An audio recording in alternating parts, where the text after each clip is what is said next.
Bueno amigos, es el cuarto video de la raqueta eléctrica.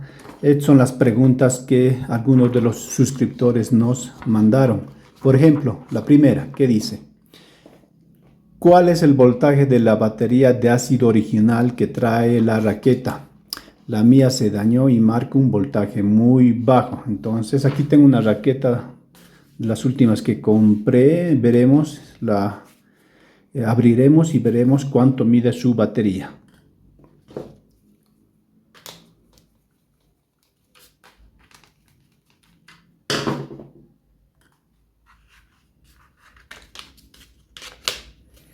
Bueno amigos, aquí tenemos la batería, es una batería de ácido. Entonces procedamos a medir el tester, lo ponemos en voltaje continuo en la escala de 20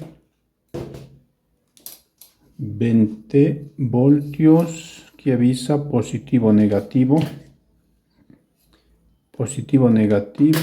pero en corriente continua pueden medir en la posición que quieran, ¿no? Al final solo les va a variar el signo. Está marcando 4.32 voltios, 4,32. Ese sería el voltaje original de la batería que viene. Generalmente también está entre 4.2, 4.3. Bien cargado debe llegar a 4.4, ¿no? Entonces la primera pregunta ya está respondida. ¿Qué dice la segunda pregunta? Favor compartir el diagrama. Acá les explicaré este diagrama que ya lo explicamos en alguno de los videos. Empecemos con la fuente. La fuente de alimentación es 220 voltios.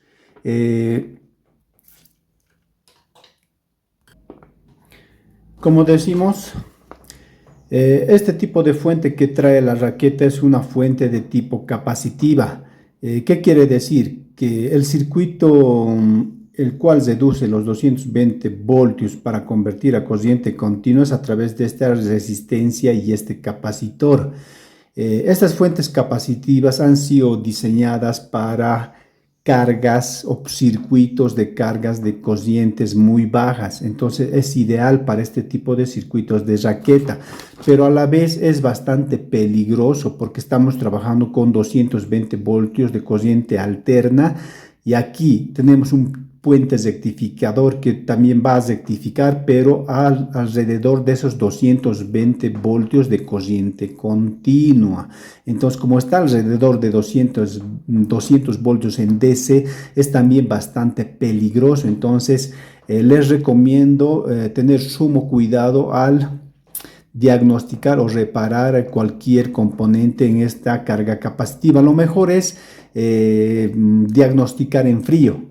Como les mostré, el diodo es fácil de diagnosticar.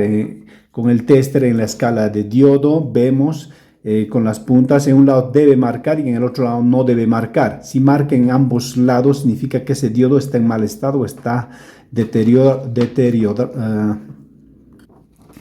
diodo está deteriorado. Así que la resistencia también es fácil de medir en frío. Se miden en la escala de ohmiaje, y el capacitor también, si pueden ver, es un capacitor fijo. Y estos capacitores fijos físicamente al ojo se puede ver si están quemados o no. También se puede medir su capacidad con el tester. Entonces, mucho de complicado en frío, la medición en frío es bastante fácil. Entonces, es mejor no hacer la prueba en caliente con los 220 voltios, ya que es bastante peligroso. Ahora, tenemos dos LEDs. En el momento de hacer la carga, hay un diodo, el primer diodo, que es este diodo verde. Entonces, cuando nosotros conectamos esto a la red, de 220 voltios, el primer este diodo verde se va a iluminar. Es justo de acá, este diodo va a iluminar porque estamos ya energizando el circuito. Entonces, por tanto, aquí una vez que energice, este diodo ya nos avisa. El siguiente, el diodo rojo, en el momento que nosotros prendamos el circuito, como acá vamos a prender, prendemos el circuito, este diodo debería iluminarnos. No sé si se distingue. No sé si se distingue, pero está encendiendo. Está. Enciende.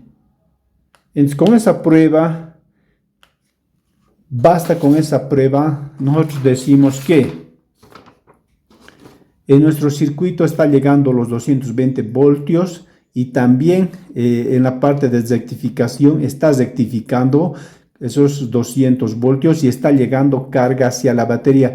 En el momento que se conecta la batería recargable, esos 200 voltios, como es una corriente muy baja, va a caer a alrededor de 4 voltios para cargar esa pila. Ya no va a medir esos 200 voltios. ¿Por qué? Porque la carga de la batería va a hacerle caer a este voltaje de 4,2 voltios. Ahora, en la etapa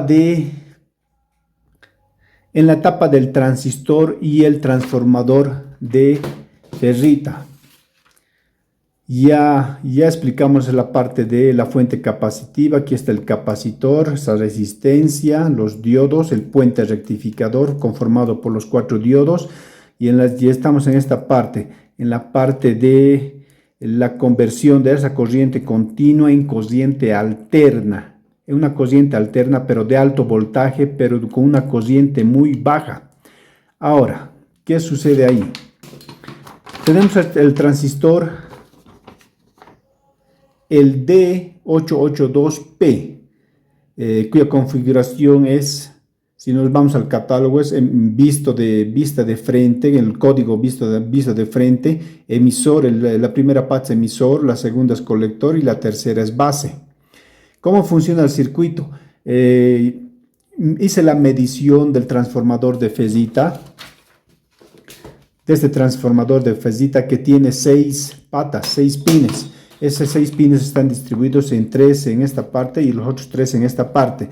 Y están conformados por estas bobinas. Una bobina, son 3 bobinas. La primera, la segunda y esta tercera de bobina, que es la de alta tensión. Esta bobina de acá, una vez que genere un campo magnético alterno, esta bobina va a hacer que switche este transistor, porque agarra estos 4,2 voltios. Agarra estos 4,2 voltios. Aquí se va a generar un campo, una tensión alterna, porque es un transformador de ferrita. Se va a generar una tensión alterna. Va a ir a switchar a la base. La base va a hacer que estos 4,2 voltios entre por colector, salga por emisor y entre entre esta bobina de 0,4 ohmios, que va a transformar esa corriente continua en corriente, un campo magnético alterno que va a transferir tanto a esta bobina como a esta bobina.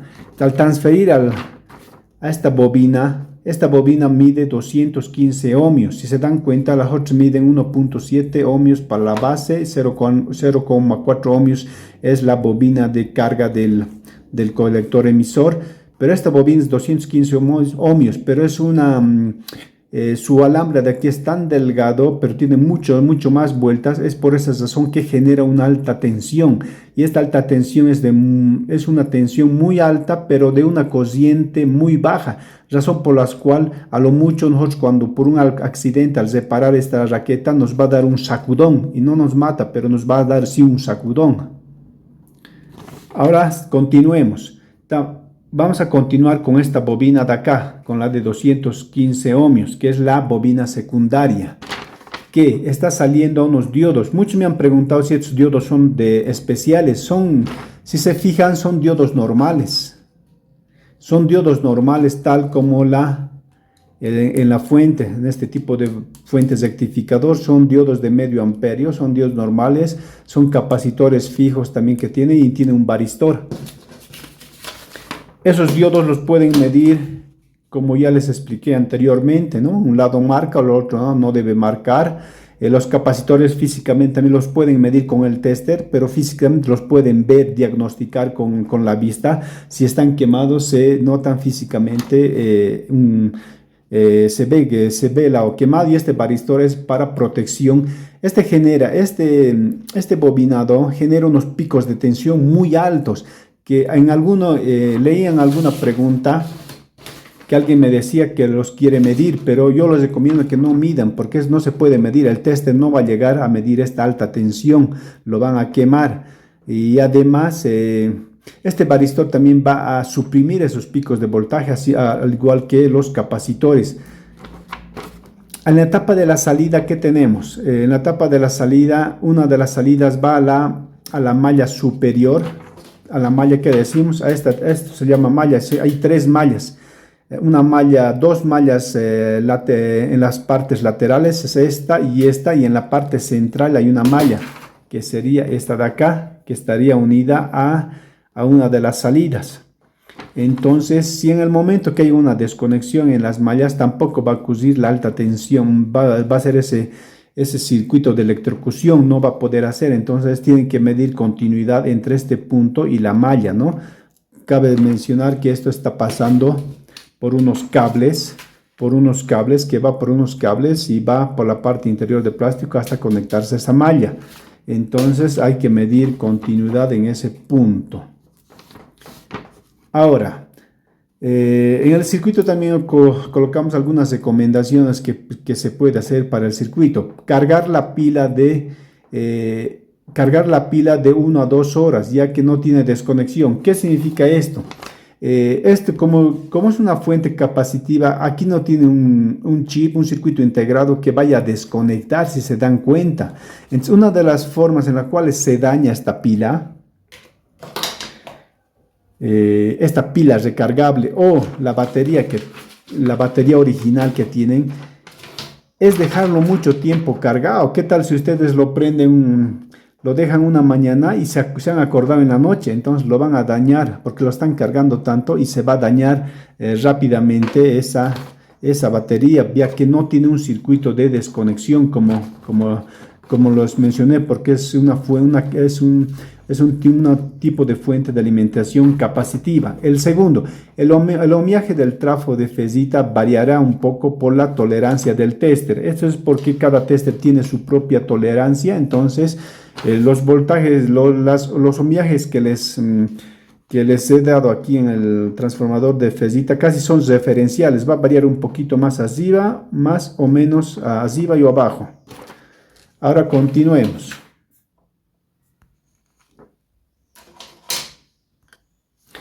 Ya hablamos del diagrama. A ver si lo puedo subir en el link de la descripción, o finalmente, como ya los he explicado, ya lo pueden copiar también de acá, ¿no? Como lo he explicado parte por parte. Otro suscriptor que nos dice, ¿de cuántos voltios es la pila original? Ya lo hemos medido, generalmente me preguntan eso, es de 4,2, 4,3 voltios. En esto nos midió 4,3 voltios. Aquí dice, yo le puse una de 5 voltios, pero siento que no avienta la chispa tan fuerte.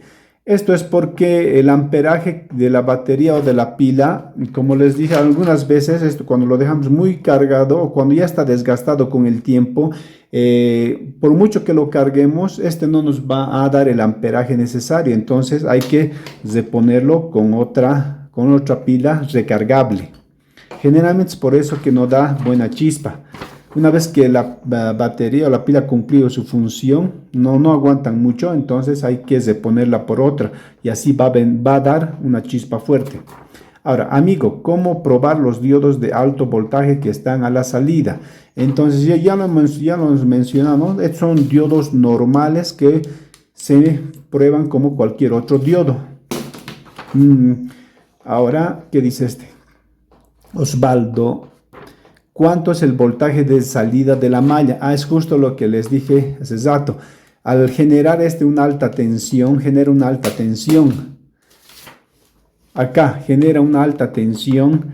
La tensión de voltaje es muy alta, pero la corriente es muy, muy baja, por la razón por la cual no nos hace daño. Entonces, pero esa tensión no les recomiendo medir, porque el tester no lo va a medir, lo van a dañar el tester.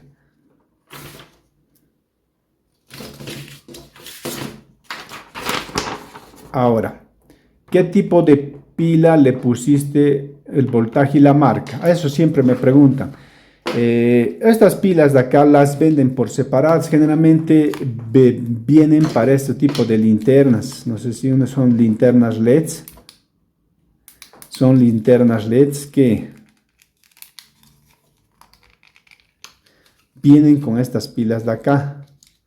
Se van a dar cuenta. Y estas linternas vienen para cargar con el cargador de la batería. Tiene un USB, un mini USB. Entonces traen su cargador del celular con el mini USB. Entonces empieza a cargar estas pilas. Estas pilas son recargables. Estas pilas son recargables de esta marca. Aquí dice 4.2 voltios, 4,2 voltios y 1200 miliampere hora. Varían, ¿no? Ya compré esta también la primera vez y aquí está. Aquí dice 4,2 voltios. Es de 8800 miliampere horas. Mucho más, tiene más amperaje que este. Este tenía de 1200. Este es de 8000. Además son de litio, es de litio. Son pilas recargables que vienen con su cargador. Se lo pueden comprar aparte. Se lo llevan a la red de 220 voltios y mira, se recargan acá, listo. Y esto a la red de 220 voltios y esta se recarga.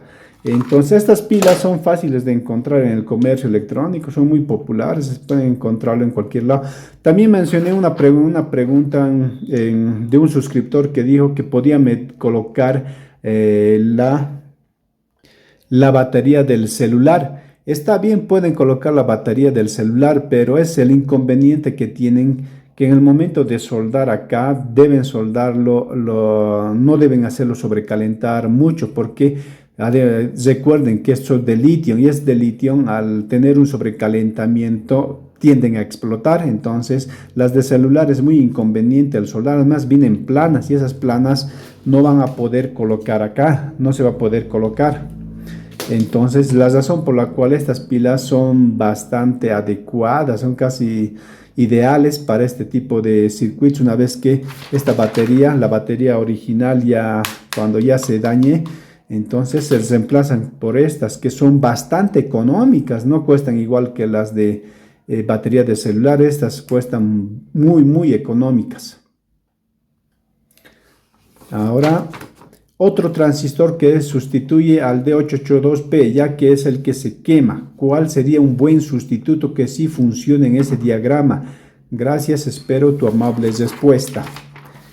En realidad ya les comenté que este transistor, el D882P, es ideal para este circuito, funciona perfectamente, trabaja años en este circuito. El inconveniente es cuando ustedes, en el momento de prender, cuando ustedes prenden esto, el transistor ya le está llegando energía. Si ustedes se van al circuito, estamos pulsando, aquí tiene el switch y empezamos. Bueno, cuando tenemos el pulsador y este switch y lo dejamos encendido y por algún motivo este switch está constantemente apretado, está presionado, este transistor va a trabajar en forma constante. Como va a trabajar en forma constante, este se va a calentar, por tal motivo se va a dañar. Entonces no conviene dejarlo encendido en nuestra raqueta. Generalmente hay que dejarlo apagado. Esto, en momentos se prende, hay que dejarlo apagado y que por alguna situación que no se presione su pulsador. Entonces va a estar trabajando y este se va a dañar muy rápido. Si prevemos y cuidamos esos detalles, este transistor trabaja perfectamente en este circuito. Bueno amigos, esas son todas las respuestas. Espero haberlos contribuido en algo con sus dudas.